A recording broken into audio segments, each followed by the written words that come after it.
You gotta man the fuck up, y'all. I don't mean to be disrespectful, because man, I know you're upset what I said, but you know, I know you're right. But come on, baby, it's me. I was right once. Remember that? Anybody remember when I was like missing from show business for 12 years? Remember when I had like this really popular show and I quit? I remember I walked away from $50 million. A lot harder than walking away from Louis' freckled dick.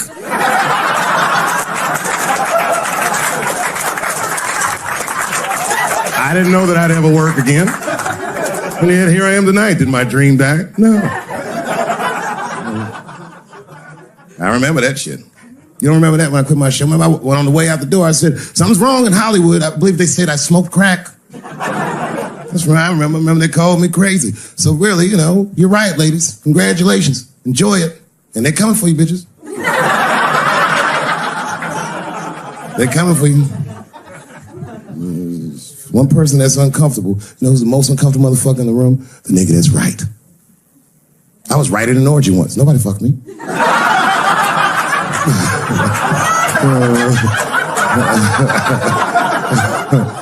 I was just walking around like Tom Cruise at the movies, just looking. And ruin the whole orgy by accident. It's easier to ruin an orgy than you think. All you gotta do is wait for it to get kind of quiet and then go, ew.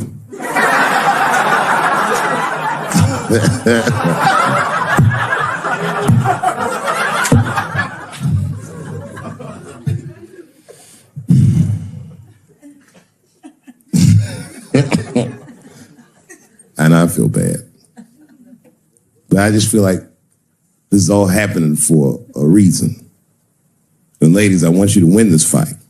10 years ago, I might have been scared, but you know, I got a daughter now, so if you win, she wins. So I'm rooting for you. And I agree with you. At least ideologically, I do. I don't know if you're doing it just right, but I mean, who am I to say? I don't think you're wrong. I just think that you can't make a lasting peace this way. You got all the bad guys scared, and that's good. But the minute they're not scared anymore, it will get worse than it was before. Fear does not make lasting peace. That's black people. And that's what it is. What this city really needs, without irony, I'll say this, the cure for LA is in South Africa. You motherfuckers need truth and reconciliation with one another. Because the end of apartheid should have been a fucking bloodbath by any metric in human history, and it wasn't. And the only reason it wasn't is because Desmond Tutu and Mandela and all these guys figured out that if a system is corrupt, then the people who adhere to the system and are incentivized by that system are not criminals. They are victims. And that the system itself must be tried. But because the how systems work is so compartmentalized as far as information, the only way we can figure out what the system is if everybody says what they did. Tell them how you participated. Because men want to help, they're just scared. Because Ben Affleck tried to help. Hey, what happened to these ladies is disgusting. Oh, nigga, you grabbed a titty in 95. All right, fellas, I'm out. Fuck that, I ain't helping. I just want to help. I want to be a good guy. Like, I can't even say the word Me Too anymore. The nigga tonight was like, Dave, I'm going to the comedy club. I was like, I am also going to the comedy club.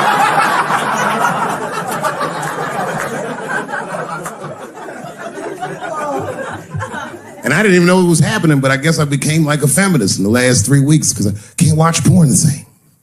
Like, I watch it sometimes, but I can't click on these motherfucking thumbnails, not with those titles. Guy crams young girl in the ass with hard rod. I can't click on that. Come on, nigga, give me something I can click on. Dude gets sucked off by a midget. Little person, I say to myself.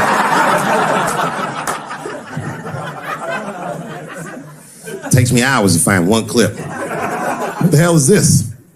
Marginally groomed feminist enjoys consensual sex with vaguely homosexual guy with penis the same color as mine.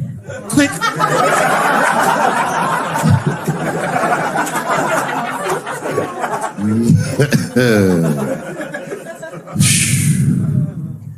You notice a lot of black dudes haven't been getting Me Too. I don't want to jinx myself. You know why, though? Obviously, black women go through the same thing, right? The reason is because black women from slavery won't tell on us because they know that no matter how bad we black dudes are, white dudes are very mean. They're scared to see us get punished. My wife is Asian. She'd tell on me in a goddamn second.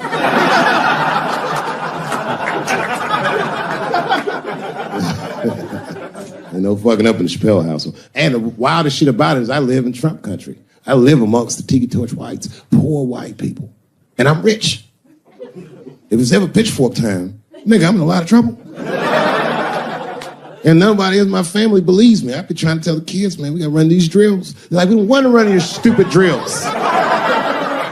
Too bad, son, you have to. Tiki torch whites come upside, what are you guys supposed to do? Come on, Dad, what are you guys supposed to do? Squint our eyes and stand next to Mom. That's right.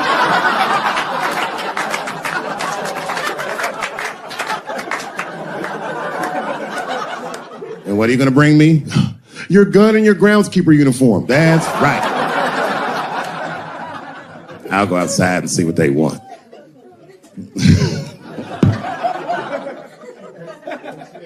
It is wild, bro. Where you from, man?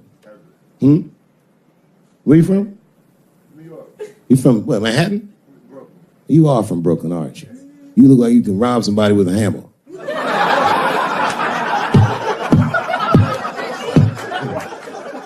Brooklyn niggas rob you with shit they find around the house. I just got stabbed with a toothbrush. This nigga must be from Brooklyn.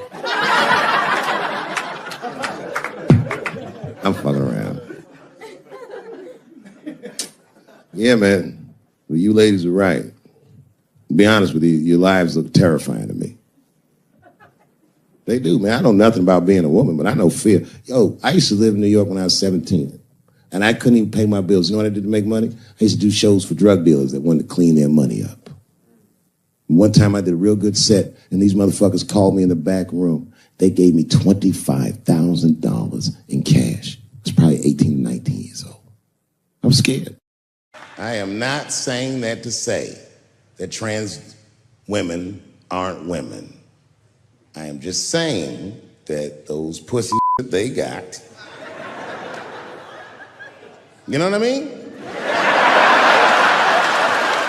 I'm not saying it's not pussy, but that's like beyond pussy or impossible pussy. You know what I mean? It tastes like pussy, but that's not quite what it is it? It's not blood, that's beet juice.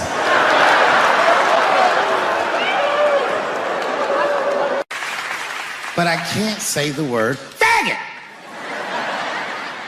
And she said, because, David, you are not gay. I said, well, Renee, I'm not a nigger either.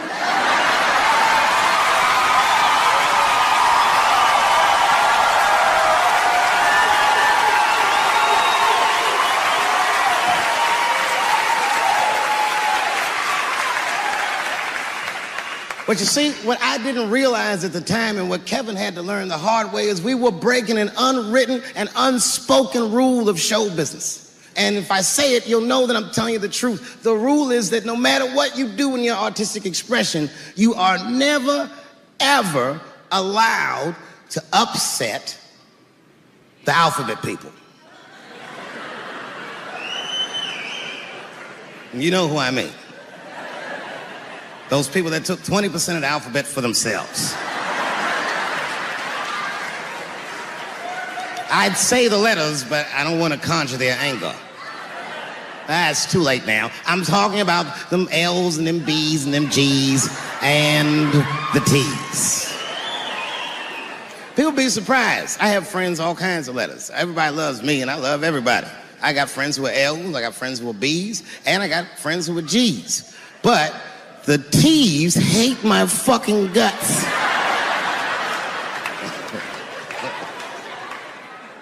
And I don't blame them. It's not their fault, it's mine. I can't stop telling jokes about these niggas. I don't want to write these jokes, but I just can't stop.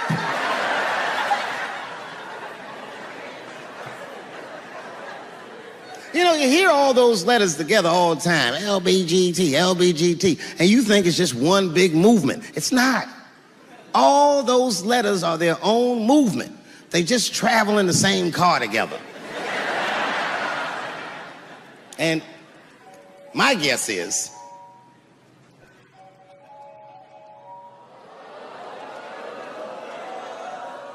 what is this, high school? This nigga probably got a babysitter or something. Go on and answer your phone, nigga. Just get that shit out of here. I'm in the middle of something important. Wouldn't it be funny if we made fun of him? He's like, and he went outside like, hello? Mama's dead. Oh, no! Mama's dead.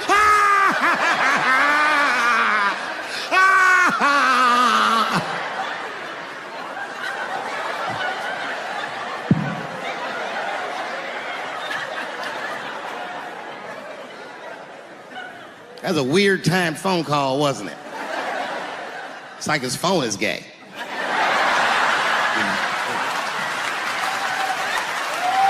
But motherfuckers are just taking it too far. I don't know why or how everybody got this goddamn sensitive. You know who hates me the most? The transgender community.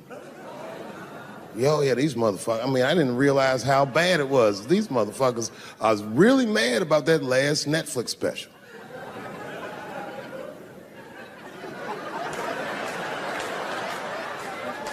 It's tough, man. I don't know what to do about it because I like them. I always have. Never had a problem with them. You know, just fucking around. As a matter of fact, I think I make fun of everybody. And I mean, as a group of people, they have to admit, it's kind of fucking hilarious, man. I'm sorry, bro. It's like, I've never seen somebody in such a hilarious predicament not have a sense of humor about it. They're born feeling like there's something other than they're born as, and that's kind of funny, you know? I mean, it's funny if it's not happening to you. It's like that white black bitch that's in the news all the time. Rachel Dolezal. She's a white woman, but then she dressed up like a nigga and shot her way up to the very top of blackness. And I always wanted to meet her just so I could understand. I just wanted to like have dinner with her so I could just look in her eyes and call her a nigger to her face. The fuck is that bitch talking about? I identify black. That is trans talk, lady. Stop biting. Stop biting. There's a big difference between her and a trans. The difference between her and a trans is I believe transgenders. I don't understand them either, but I know they mean what they say. Them niggas cut their dicks off. That's all the proof I need. I've never seen somebody just throw their dick away. Don't need it.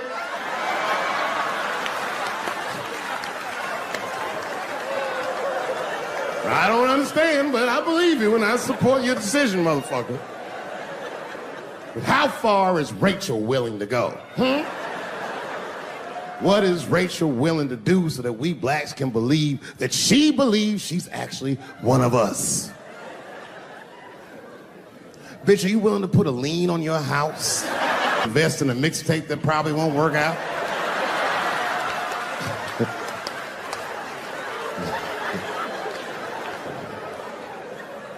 She didn't even change her name.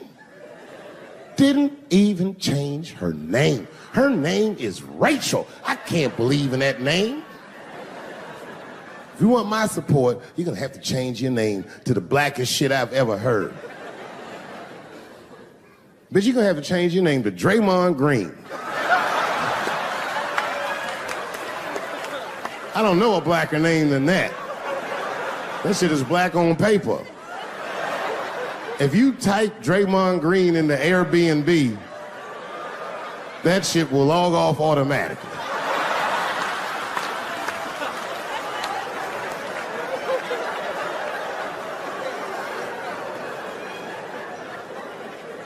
You know, people get mad, bro. People get mad about everything I say. I was doing a show. I was in Portland, Oregon. and I was checked in a hotel under the name Charles Edward Cheese.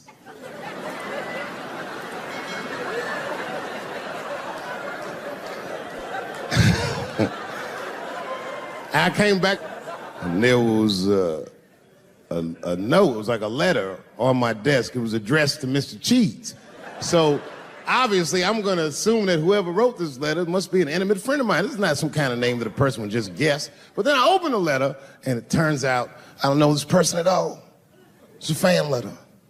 You know, I'm not even used to the idea that I have fans, but I'm grateful for it. And even though I'm grateful for fans, I don't read those letters. Be nice if I did, but realistically, it's like, what am I, Santa Claus, nigga? I don't have time for this. Like, got shit I want to do. I'm trying to chill.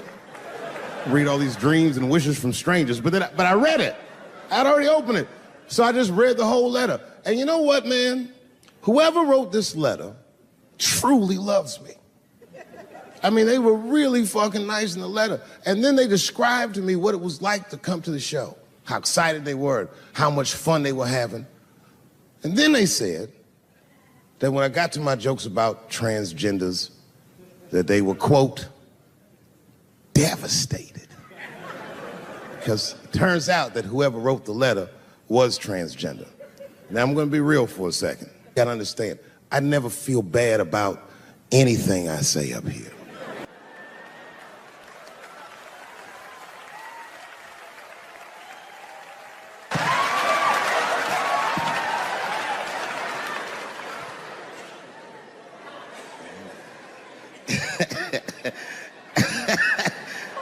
Like I was saying, my guess is the G's are driving that car. That makes sense to me, because there's white men in the G's. And these people are trying to get around discrimination and oppression. And you know how white dudes are. We know these roads. In fact, we built these roads. The rest of you buckle up. We'll get you to where you want to go.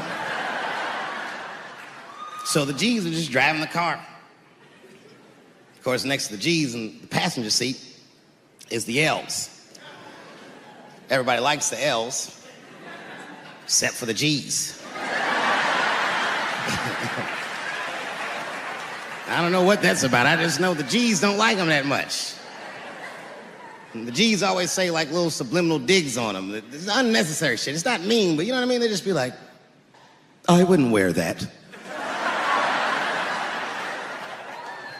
The only thing that breaks the tension between the L's and the G's are the B's in the back seat.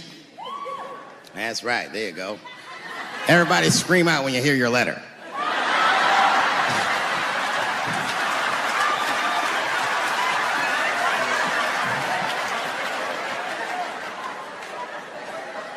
If it's one thing that the L's and the G's agree on, is that the B's are fucking gross. They seem greedy to the L's and the G's, you know what I mean? They're just sitting in the backseat like, yeah, man, I'll fuck anybody in this car. What's going on, man?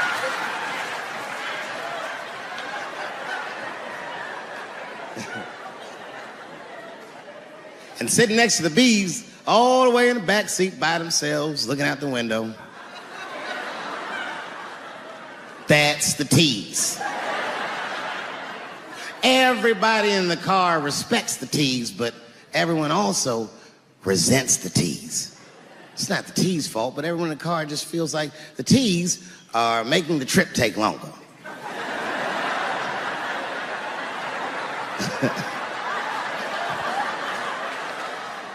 Anything the T's say gets on everybody's nerves. And then the T's don't even say anything bad. They just be in the back talking to themselves. I'm hot. Shut up. Shut the fuck up, okay?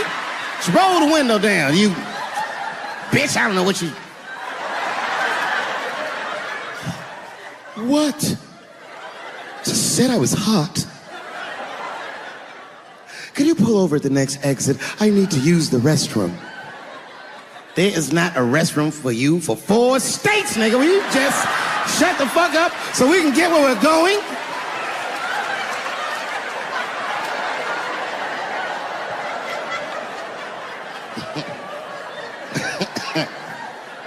And just when that car can't get any more tense, the cues are a hitchhiker that they pick up on the road. Some white dude in booty shorts is walking down the freeway.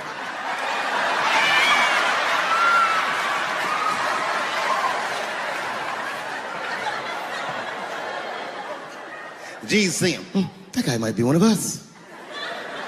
Hey, are you okay? Need some help? And he come over there with them booty shorts leaning on the window. Hey, what's going on, fellas? Lady. Whatever pronoun makes you feel comfortable in the back.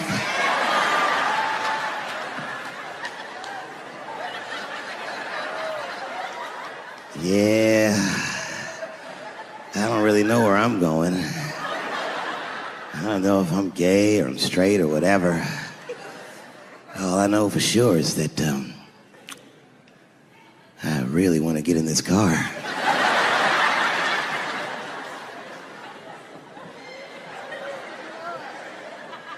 And they make him get in and sit in between the B's and the T's. I feel bad for T's, but they're so confusing. And it's not all my fault. I feel like they need to take some responsibility for my jokes. Because I didn't come up with this idea on my own. This idea that a person can be born in the wrong body. But they have to admit, that's a fucking hilarious predicament. It's really fucking funny. If it happened to me, you'd laugh, wouldn't you? That wouldn't be funny if it happened to me? I think it would be. What if it did? What if I was Chinese, but born in this nigga body? That's not funny.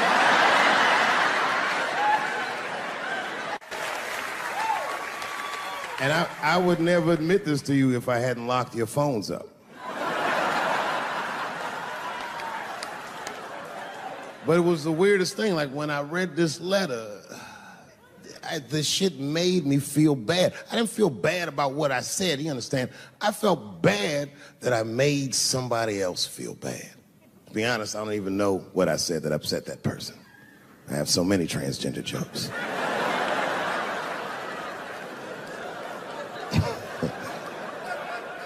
But I feel like it was probably this joke I'm about to tell you right now.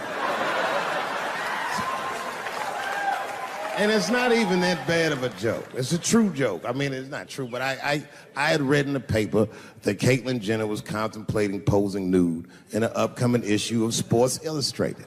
And I know it's not politically correct to say these things, so I just figured, fuck it, I'll say it for everybody else. Yuck. Oh, sometimes I just want to read some stats. I don't know why you're gonna cram some man pussy in the middle of the sports page like this. I just didn't think that was the place for it. But I wasn't saying anything like Caitlyn Jenner's a bad person. I'm not mad at her for doing it. Not even mad at Sports Illustrated. If I'm mad at somebody, I'm probably just mad at myself. You understand? Because deep down, I know that I am not strong enough to not look at those pictures.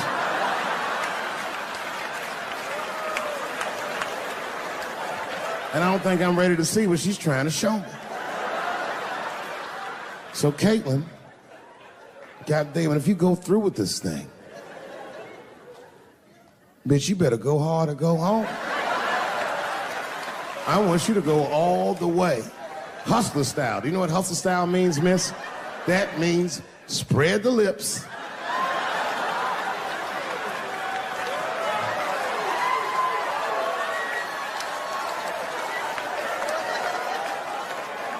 I hope she spreads her lips and there's an itty bitty dick inside. Ah! The show is behind the curtains.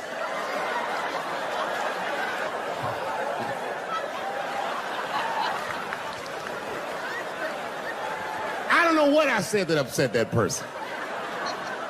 But I'm gonna tell you something. When I read that letter, and the moments after I read it, I did something that many black men in America do not have the time or the money to do. I thought about how I felt.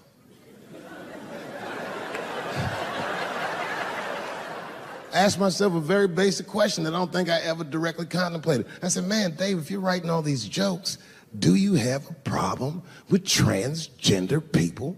And the answer is absolutely not. The fuck do you guys think I am? I don't understand all the choices that people make. But I do understand that life is hard and that those types of choices do not disqualify you from a life with dignity and happiness and safety in it.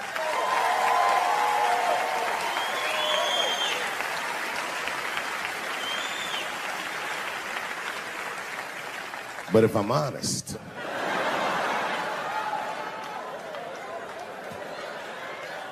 my problem has never been with transgender people. My problem is transgender people. I just feel like these things should not be discussed in front of the blacks. It's fucking insulting, all this talk about how these people feel inside. Since when has America given a fuck how any of us feel inside?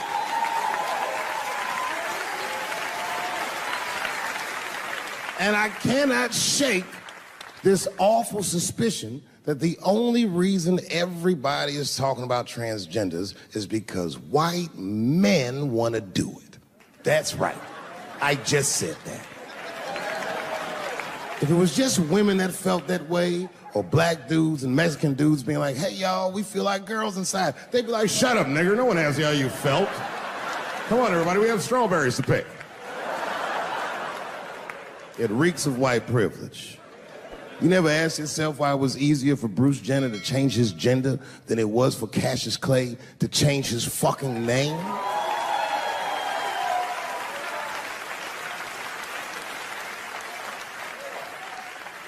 And if I were to be brutally honest, the only reason I ever been mad at the transgender community is because I was at these niggas for 6 songs straight. I had no idea. And then the lights came up and I saw them knuckles. I said, oh no! And everybody was laughing at me. Hi, world star. I said, why didn't you say anything? And then I heard that sultry voice. I didn't say anything, Dave Chappelle, because I was having a wonderful time.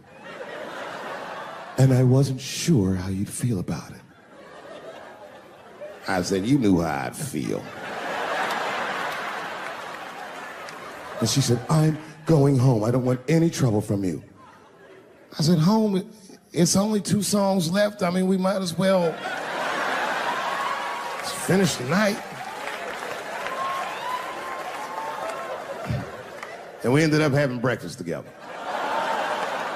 Oh, grow up. That doesn't make me gay. I just titty fucked her. His titties are as real as any titties in L.A. It's 2 o'clock in the morning. I was just borrowing a little friction from a stranger. Whoops. Although Dave Chappelle, the black American, he was a little jealous. I was like, how the fuck are transgender people beating black people in the discrimination Olympics? If the police shot half as many transgenders as they did niggas last year, it'd be a fucking war in LA. I know black dudes in Brooklyn, hard street motherfuckers that wear high heels just to feel safe.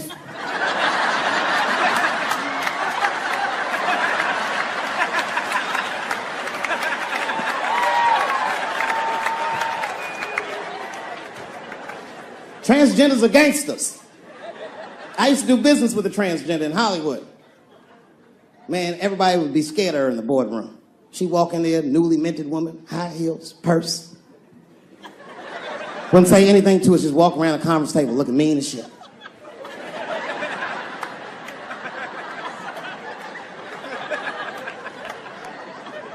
And then she walked to the head of the conference table, stare at us all, reach in her purse, and pull her old dick out and throw it on the table. Let's talk business, gentlemen. Ah!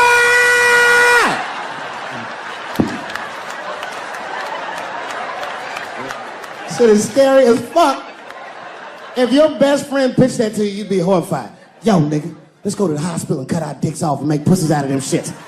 What?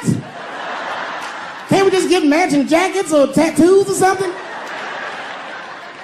Sure, that's what you want to do? There's only one way to find out, nigga. Wu-Tang, bow, bow. Let's go to the club and trick niggas into fucking us, yeah.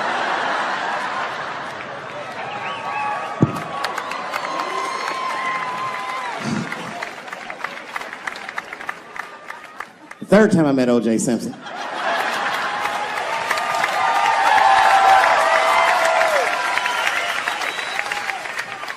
Third time I met O.J. Simpson, I was doing great in life. I just finished the second season of Chappelle Show. Man, those were good days.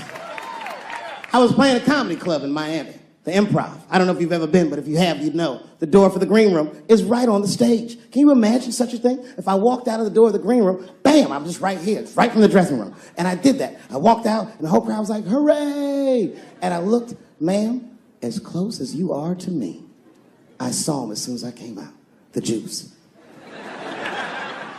And I saw recognition in his eyes, and it filled me with pride that he knew who I was. I didn't acknowledge his presence because it was a white audience, and I didn't want to start a panic.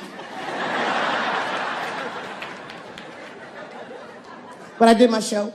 Show went great. I said, good night, everyone. They all said, yay! And I didn't say nothing to OJ, but I just gave him the signal, let him know I knew he was there. And I walked into the green room, and OJ was already in there. I was like, how the fuck is this possible? I was scared. And then my friends came in, and we all started talking. We sat down on the couch, and I'm just telling you what I saw with my own eyes. You can believe me or not believe me. But in my experience, O.J. Simpson, one of the nicest men I'd ever met. He was nice to me. He was nice to my friends. The conversation was filled with warmth and levity, humor, and wisdom. We talked for 90 minutes, and then suddenly the Juice said, you know what? I've got to be going. But it's good to see you again, and I'm glad things went so well. I said, thanks, Juice. And my friend said, yeah, goodbye, Mr. Juice. They're new to the game. He said, no, thank you for your hospitality. Good night, guys. And we said, good night. And he just walked out of the room. And as soon as the door closed, we all looked at each other like, that nigga did that shit. I could feel like murder in the room. They got a real live paparazzi. I see you. What you think I am? What do you think is a game? Watching out for the media. I'm like Bigfoot, nigga. When people see me, they freak the fuck out. Even other celebrities get surprised to see me. Oh, shit.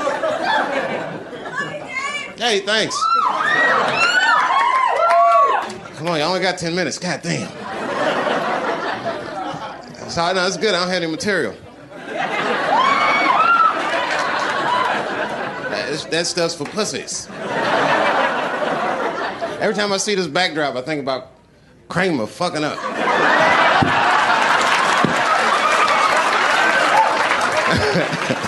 That's why I don't want to see no camera phones on my ass tonight.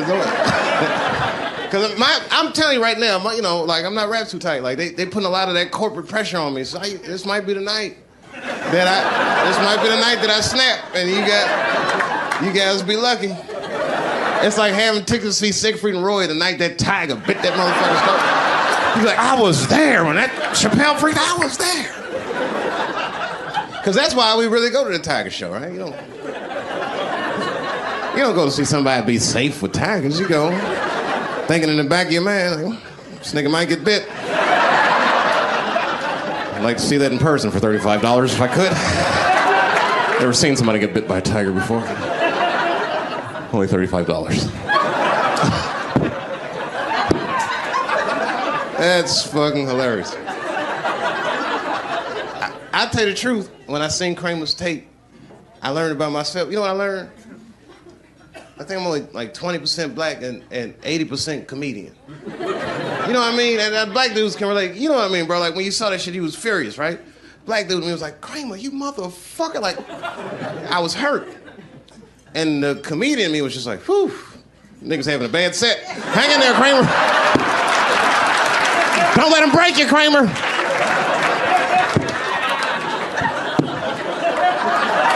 Oh, I wish I was there so bad. Because you know, in the back of his mind, he was thinking, I'll get him the next show. There won't be a next show, Kramer. Phew. You know what I hate ever since I walked away from that show? Is that people keep trying to give me advice. Because I guess I've been like depressed. You know, you be depressed and people be like trying to cheer you up. And then I'm in show business. That's what made me so mad about it. So they'd be saying stupid, hey, Dave, look, I know that was a rough experience, and I can only imagine what you've been through, but, you know, you just got to hang in there, and what you got to do is you just got to keep your chin up. Just keep your chin up, Dave.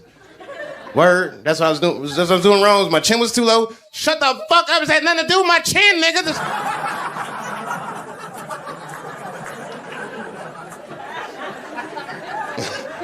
Fuck it. Keep your chin up. What kind of shit is this? See niggas walking around show business. Oh, I know.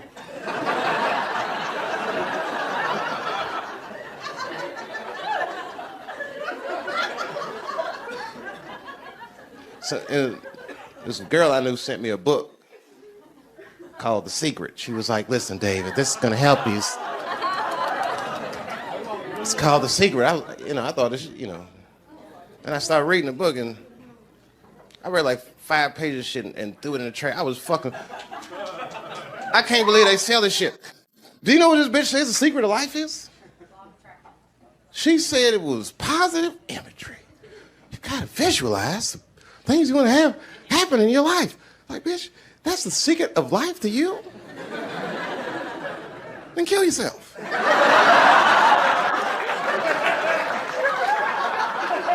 It's gotta mean more than that. Positive imagery. The bitch fly to Africa and telling them starving children that shit.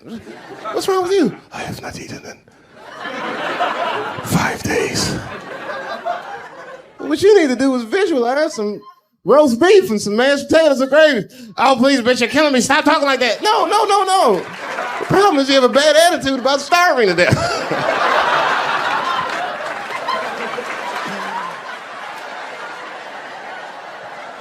I'm one of those people that's so smart that I'm uncomfortable in this world.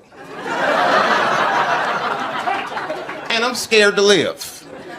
I'm not scared to live, but it's scary out here. God damn. I know how flimsy this shit is. I can see through this. I can see the truth. There's an animal inside of each and every one of you. It's not good. Shit is real. Listen, I was looking at the paper the other day. I'm not making this up. There's a serial rapist in Houston. There's nothing funny about serial rape, but what is noteworthy about this particular rapist is that all of his victims have been men. Enjoy your evening. I can't believe you clapped about that. It's a man raping men in Houston. It's the most gangster shit. So far, like 7 men have already come forward in the Houston area and reported this motherfucker, which means he must have raped thousands. That's a tough phone call for us to make. It's not like when you get raped, ladies. There's no... society don't give a fuck about male rape. There's no hotline for us. If a man get raped, you just gotta get up and walk that shit off. Huh? Got raped. Caught me slipping.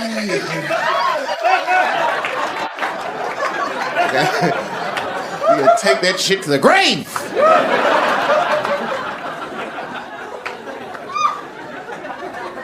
Couldn't even tell my wife some shit like that. Come home, all disheveled and shit. Hey, where have you been? It's 3 o'clock in the morning. Out fucking another woman. Just go back and sleep, okay? Just...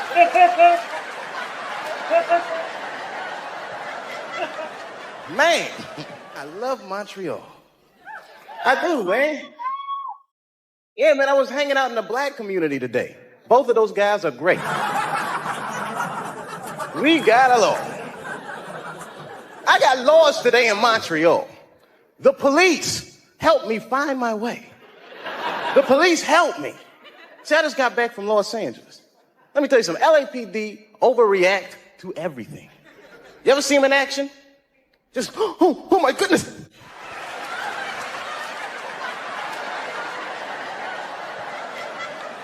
Stop jaywalking. It's like real racially tense out there.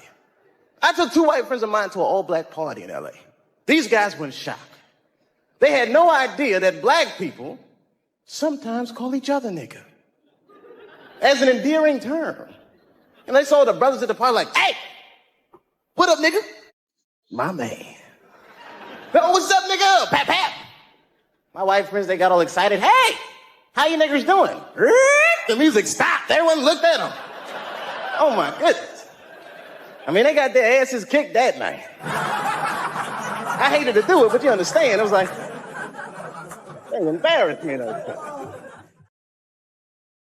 Me and one of the guys, this is real ironic, we got in like a little Rodney King incident ourselves. Me and this guy, Dave, we were eating dinner at a restaurant. Dave got in an argument over the check with the waiter.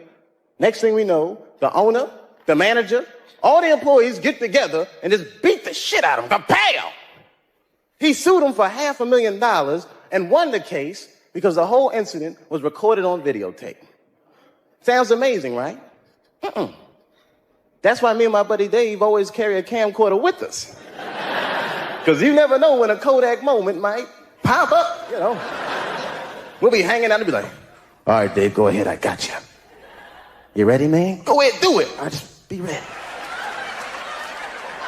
Hey! Officer! Kiss my ass. What? Uh-oh. Roll them. All the police problems in the States, man. It makes me wish superheroes existed. Normally, I hate superheroes. Not because they never help out black people. I think they're bad role models for children. You know, just look at them. Look at Wonder Woman. Look at how she dresses. You know, those big-ass red hooker boots. Blue underwear with stars and stuff all over them. They always give women ridiculous weapons. Wonder Woman has a golden lasso that makes you tell the truth. Ooh, not that. The hell is that gonna do? She's gonna catch a bad guy. Gotcha. Oh, nice tits.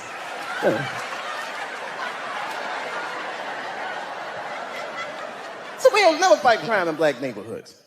No, I would love to see Batman in a black neighborhood. I can see him there. He just, Robin. Yes, Batman. Didn't we park the car right here, man?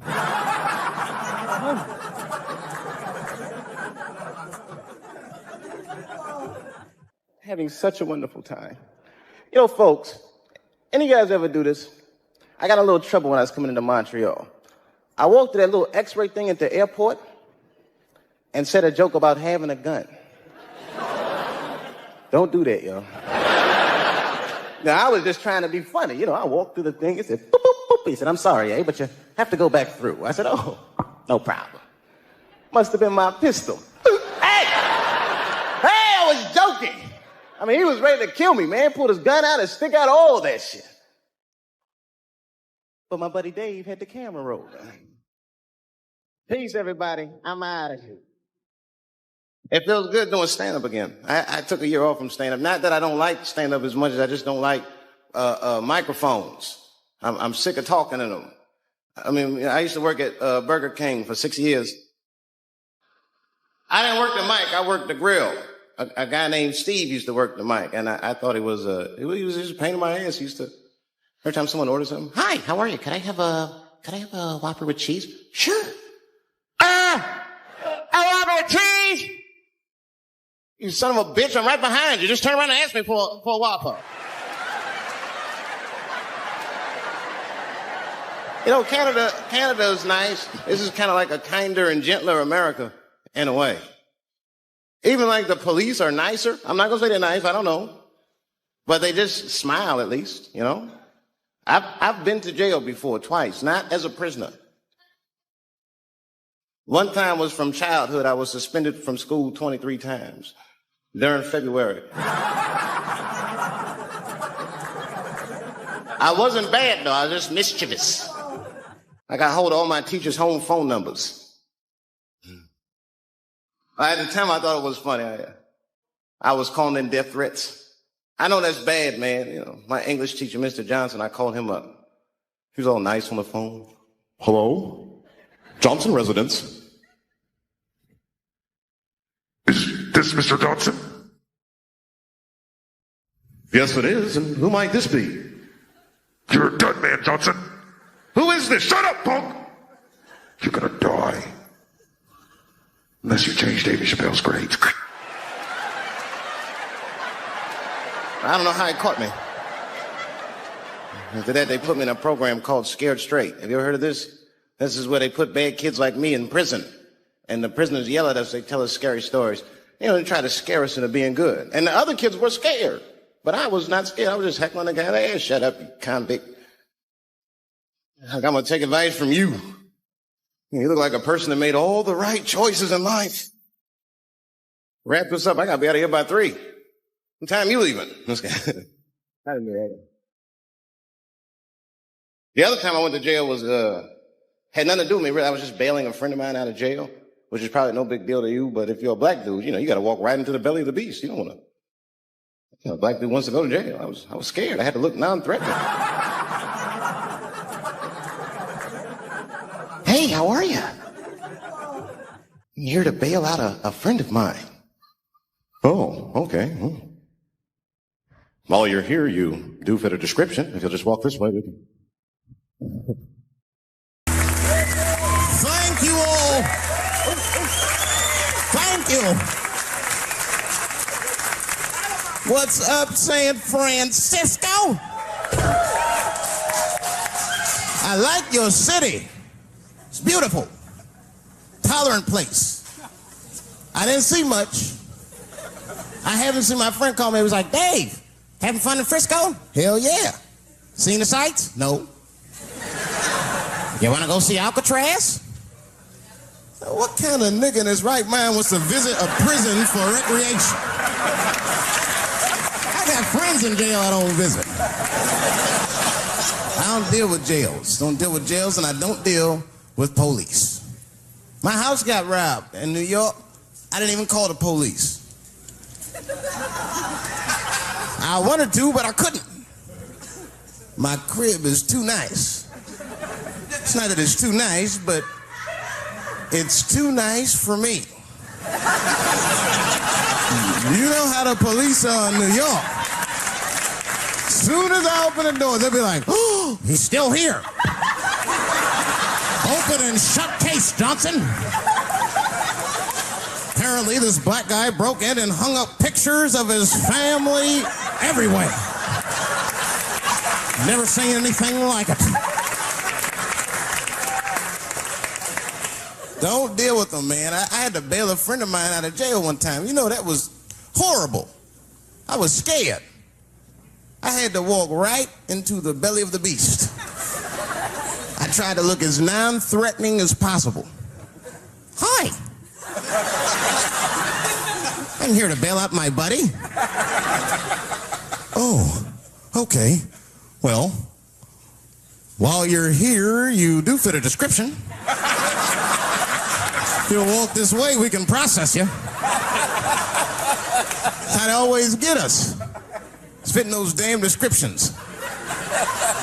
Now, I could be bitter and blame all the police, but no. I'll tell you who I blame. It's those sketch artists. They keep drawing the same brother over and over again. Who is this generic man we all look like?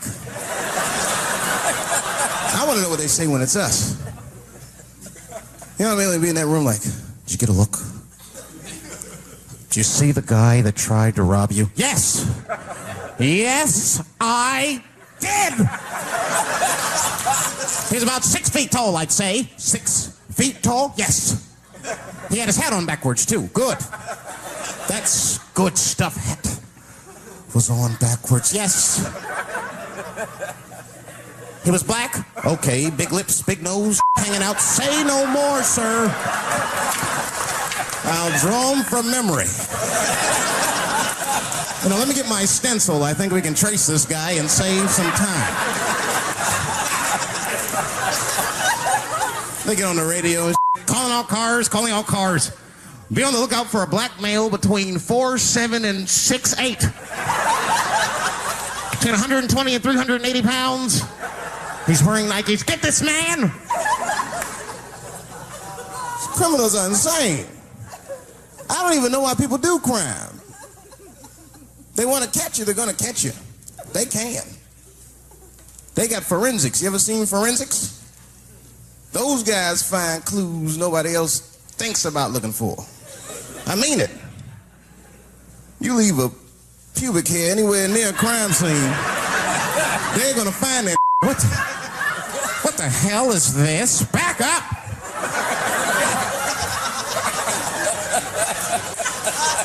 We got a match. Then they look at the pubic and tell all kinds of information. Looks like there was a struggle. Time of death 307. It's amazing. I saw him get a dude one time on court TV. It was embarrassing. It was a sexual assault case. I knew the defendant was lying. I could feel it. He defended himself too hard. He did. His answers had nothing to do with the questions. They're completely irrelevant. They asked him easy questions. Were you anywhere near the crime scene on the night of the incident? Mother, I told you I worked at Burger King. He was like,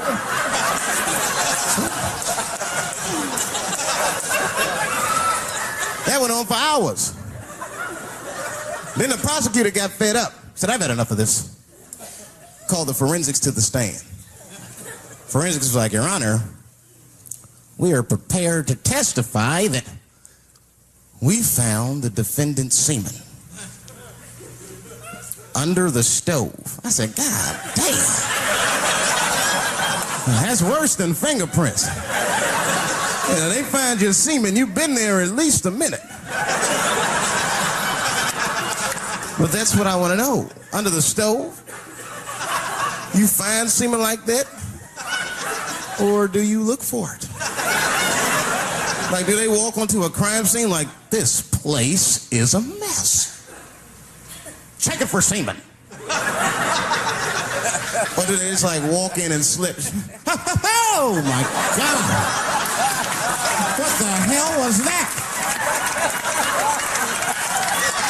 Semen!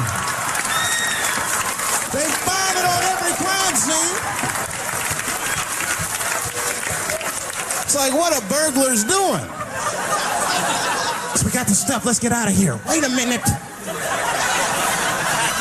I want to leave my calling card. The semen bandit has struck again. I don't understand nothing anymore. I don't. I watched TV the other day. Now tell me, maybe it's just me. Maybe I'm crazy. Is it me? Is it me, or do commercials have nothing to do with the products anymore? You think I don't even know what a commercial is about until the end. Everyone's a surprise nowadays. You seen that commercial where the lady got the black eye? This lady come on TV with a black eye. She's crying. She's like, I smoke crack. And my husband beats me. And then a voice came on and said, got milk? I said, what the? It has nothing to do with milk. I'm not saying I'm a commercial expert, but I'll make a better milk commercial than that. Just make it nice and simple. I just do a close-up of a titty and put milk right underneath. If that doesn't sell milk, nothing will, boy. I'll tell you that right now.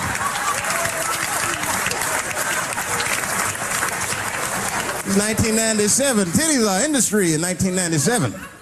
They are. I know they are. I'm a customer. I went to a titty bar last week at 3 o'clock in the afternoon. Now that's bad. That is bad. Because it wasn't like I was out. Said, let me swing by the titty bar. No, I left my house specifically to see some tits. Can't judge me, there's breast in there. It's just what men do. If a guy runs up to you on the street, it's like, hey, hey, don't go in that building. There are naked girls showing their breast. Be like a white dude in a horror movie. Better investigate.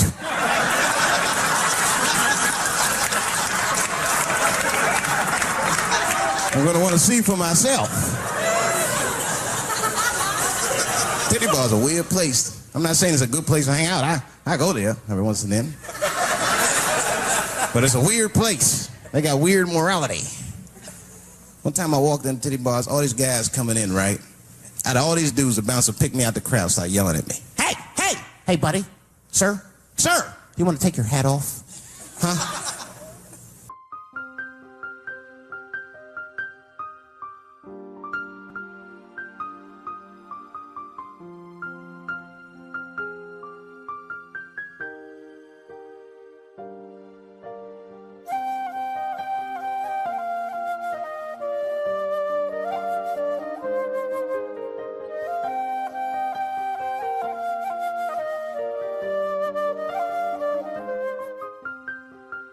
It's disrespectful to the ladies.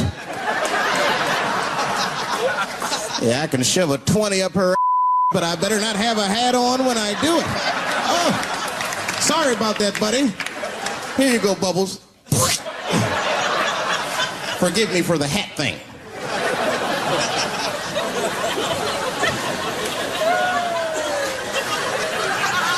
You know why those bars are so popular now? Is because men don't know how to deal with women in reality.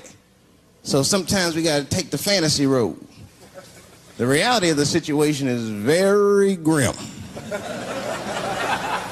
Women have made a lot of progress in a short period of time, man. It's changed everything. Can't deal in relationships anymore. I broke up with my girl. I'm out of Shawshank. I'm free. I don't want to go back. Couldn't even argue with her. You should be able to argue. If you have an issue in a relationship, you should be able to argue that issue out, right? But see, ladies, you got to stick to the issue. You guys take arguments everywhere just to win them. That's why nothing ever gets done. You be arguing about the dishes, baby. Baby, could you wash your dish at least before you put it in the sink? Premature ejaculator? Damn it. You know, why you gotta bring that up?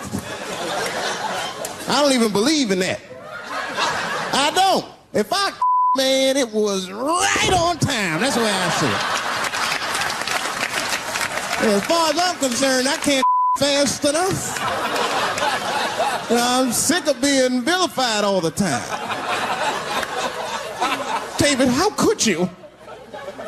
How could you? I was. What were you trying to do, huh? Well, I beat you. You gotta work on your time, baby. I'm down to a minute 20. They're mad at me because I have different goals in sex. I'm a speed. Just trying to hit my best time. It's like the Olympics. And now for the dismount.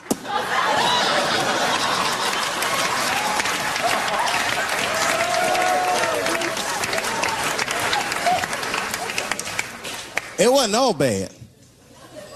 It's never all bad. You won't stay if it's all bad. Well, that's not true, but I wouldn't.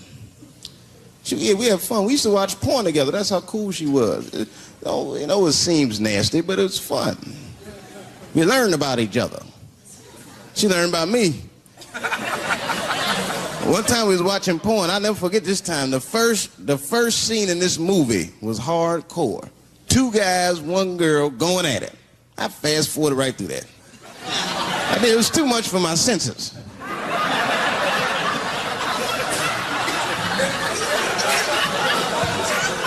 The scene after that was these 2 girls and this guy. And you know, I stopped for a minute. I had to see what this was all about. And she noticed.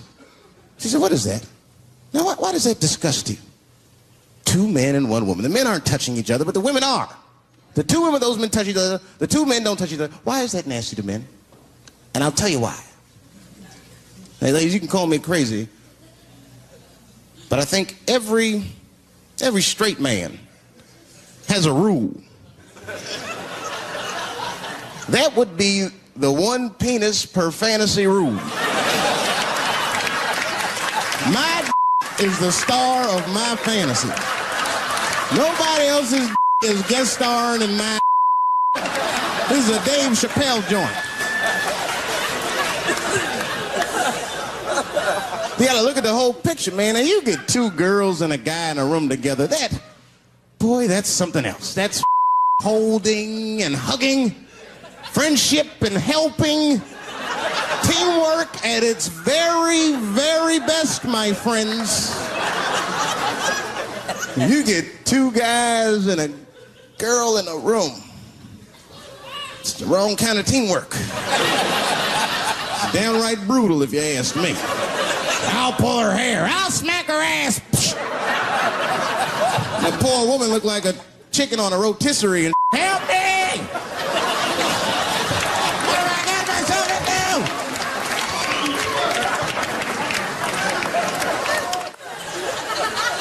my life.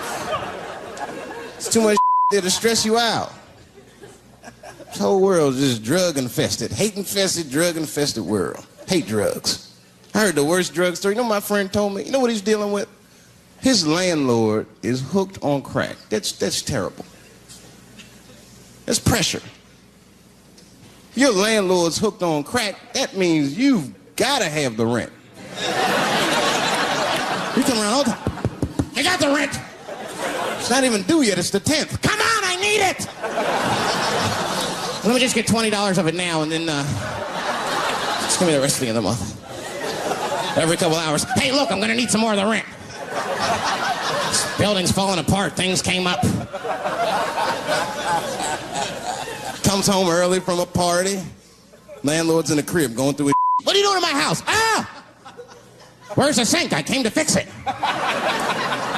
It's in the kitchen. I thought it was in the drawer. I'll fix it tomorrow when I come for the rent.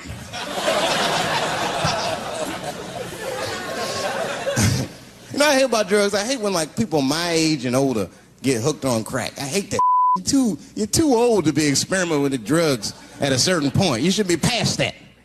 You ain't doing it by a certain point. You just miss it. Drugs are really for old people anyway. You 75, you've earned the right. If I was 75, I'd do coke, heroin, everything. I wouldn't give a. I'd be walking down the street, they'd be like, boy, that old man is tripping.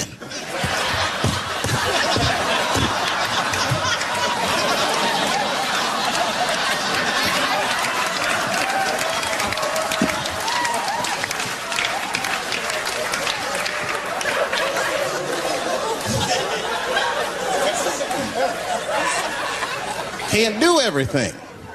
Maybe weed. If you're gonna do something, do a little weed. Smoke weed. Weed's not as bad as everything else. Weed is a background substance. You know what I mean? You can smoke some herb and still function. And you ain't crisp, but you'll function. Nothing higher than weed, though. I made that mistake one time. I was at a party, some guy gave me some. He's like, here, man, take this. It's mushrooms. I took it. I forgot all about it, you know. Then a couple days later, I found that in my pocket. I'm thinking, why not? Because I'm thinking it's like weed, some background. I planned my whole day out like it was weed. I'll chew this up. Then I'll go to the barber shop, get my hair cut, and then I'll see a movie.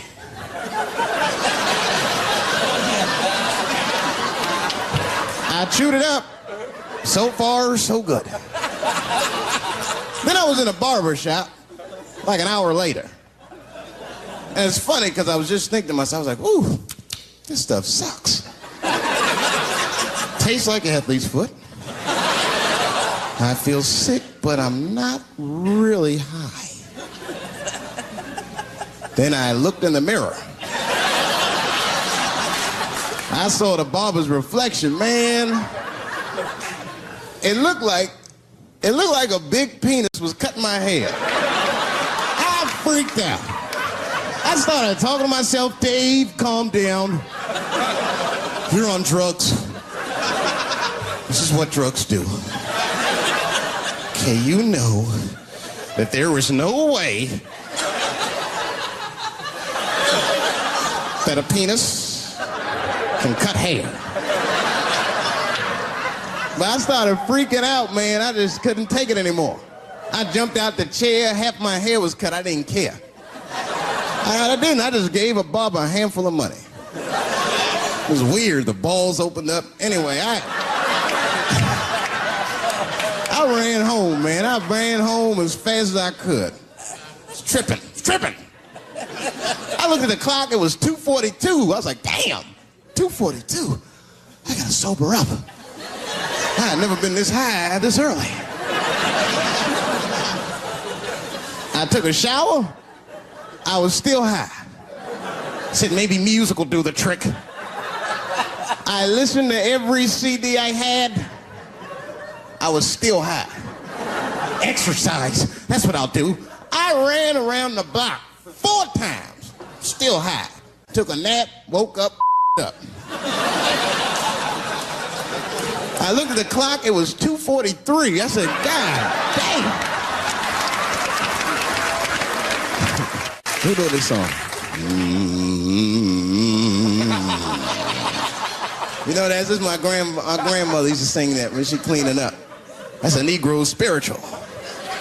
Black work song. Not everybody know about that. I know. See, white people, you guys might whistle when you work. You dig? But that's how you can tell what kind of work we're actually doing.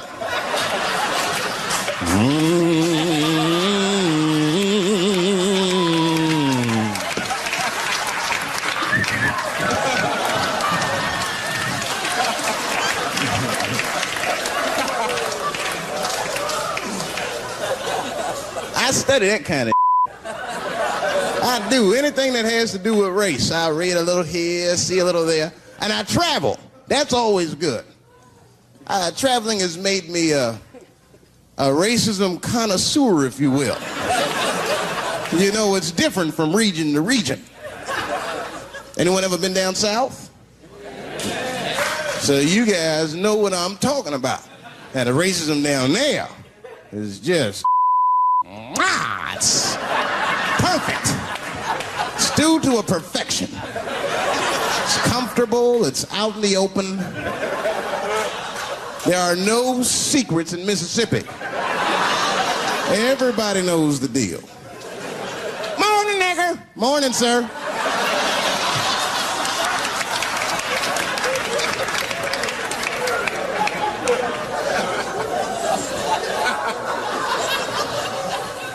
Not up here.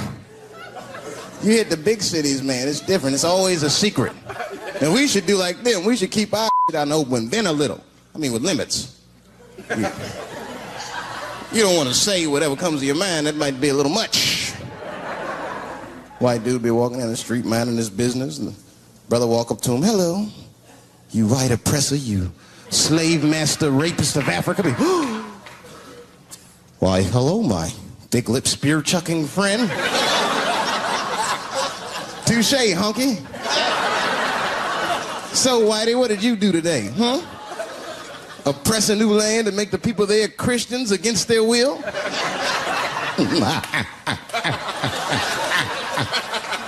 What did you do, fellow? Burn those big black lips on a crack pipe as you miss your job interview? Easy, Whitey, you're cutting deep. All this chit-chat has got me thirsty. If you will excuse me for a moment, I'm gonna go to the Korean store and get something to drink. Ching-a-ling. Hello. You slanted-eyed, ruining the economy in our neighborhood by opening stores and taking the money out the community. Chink. Wow. Good afternoon, you browse around but never buy anything. Suspicious looking nigga. After a while, that might be too much.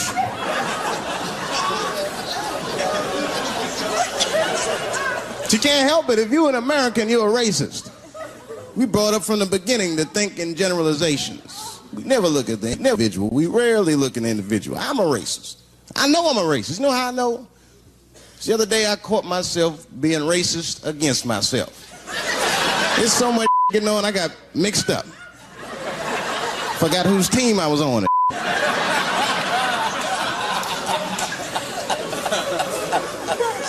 One time I was reading the paper, man, this story came on about this guy was suing a department store because they wouldn't let him play Santa Claus, you know, because he's black.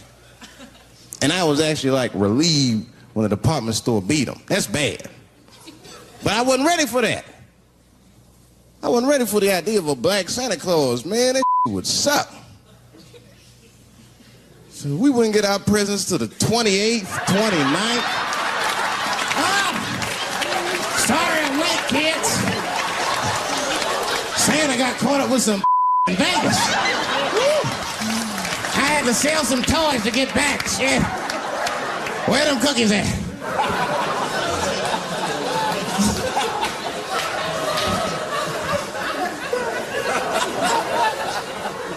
Y'all a great crowd, man. You are. I'm glad y'all came out, man. I'm nervous. I am. Not about the special. I hope this don't make me famous. You dig?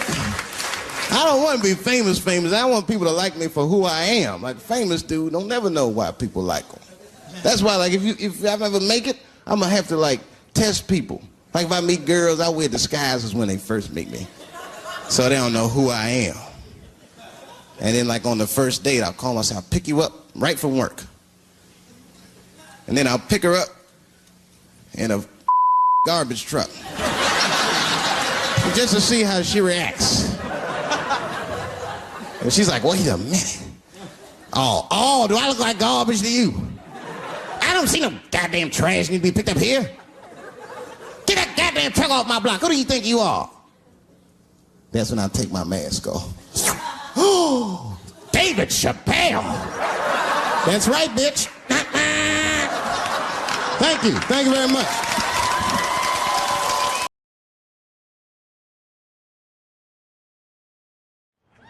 Well, this has been fucking wonderful. I don't know what to say, man. I don't even want this night to end.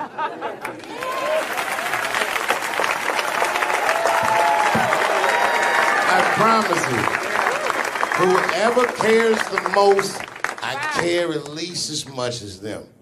I know what I got, because I lost it all. I gotta tell you something, and I don't talk about it often. Have you ever worked all your life for something and have it not work out? That happened to me. It was tough. Think about it. I was gone for 12 years. It's not a little bit of time. It was hell. I watched other niggas that I knew become very famous. I watched the world go on without me. I mourned the loss of it. And after a while, I didn't care. Coming back was terrifying. I understand what I am. I really do. More than anybody. Like when they write about me in history, I'll be dead reading it like, yeah, I knew they'd say that. They say that a person can't dream of a face they've never seen. Can't believe that's true. But it's probably true. Boy, I got a long bank of faces. 32 years, I could close my eyes. I could think of any night. There's so many faces. Every night, most nights, they're all looking up, smiling. You have no idea what the world looks like from there. All different races, all different colors, all different kind of beliefs, just looking at me, smiling for 32 years, night after night.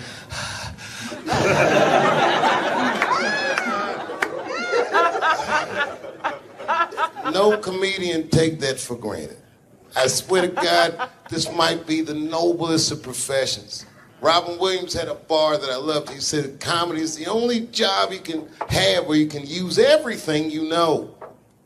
And that's true. You can use more than you know. You can use what you think. Use it. Don't be afraid. Don't let these bitch-ass niggas button your lip. Say it anyway.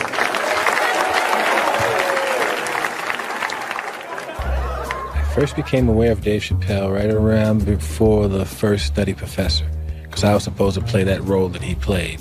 And then I kind of saw him, and I was like, hey, that guy, right, that kid would be funny playing that role. I try to be peaceful, but now it's time for Reggie to karate-size your ass. Woo!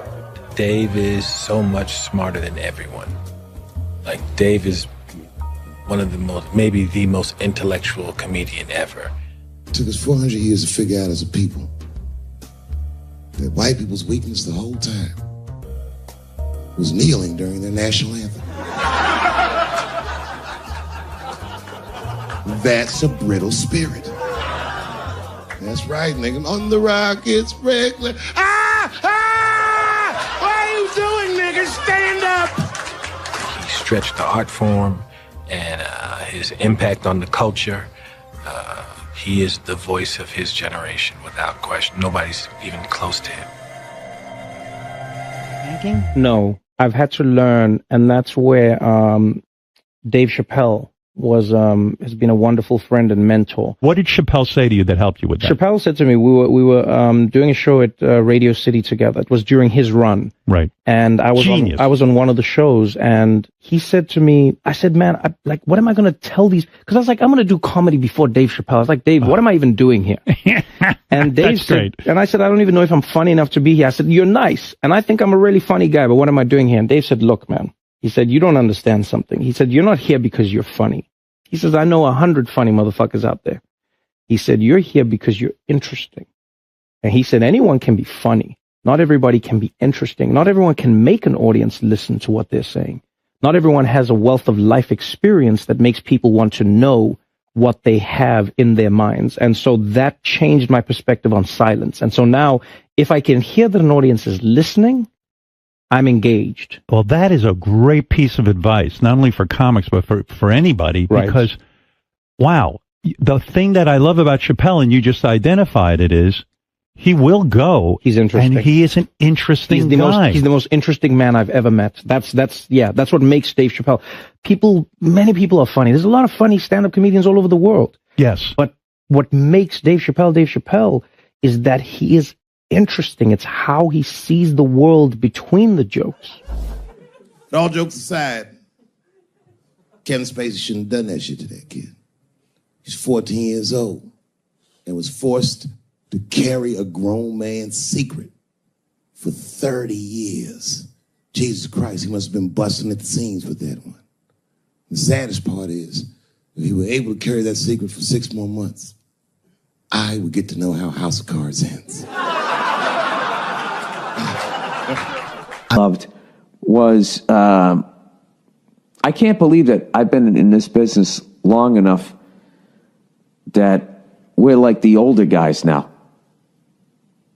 And it always blows my mind that I'm like 5 years older than Dave Chappelle, because he was already a made guy when I came in. So I always look at him like he's got 10 years on me, or 15. And, just when I watch his act, I'm like, this guy's clearly been doing this a good couple of decades longer than me. And the reality is, I think he's only been doing it like 6 years longer than I have or something like that. He's fucking amazing. And what I love too is just, he's that same, with all that's changed, everybody getting offended, all of this fucking crap, how you get in trouble, he hasn't changed at all.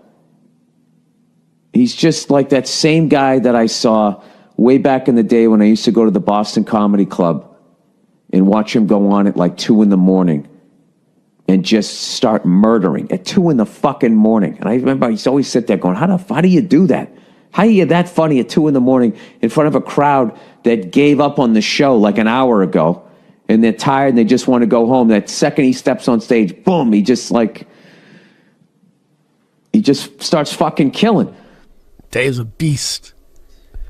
Dave's a beast, man. That's the only man that puts a little fear in my heart. I'm like, okay, it's real. What's he doing? Do you watch him? Do you watch him? Totally. You study? Totally. I got Chappelle. I got an app. I follow him. I'm like, you know, my man Prince Paul always says, competition keeps you in condition. True. You know? So yeah, that's my man right there. The other real special shout out I gotta make, because none of this would have been possible on any level without this person, is my mother. Mom. My mother. Mom. You have no idea what I put this woman through. If you had just given birth to me, that would have been more than enough. But the fact that she raised me and raised me well, we had a real oral tradition in our house. I knew the word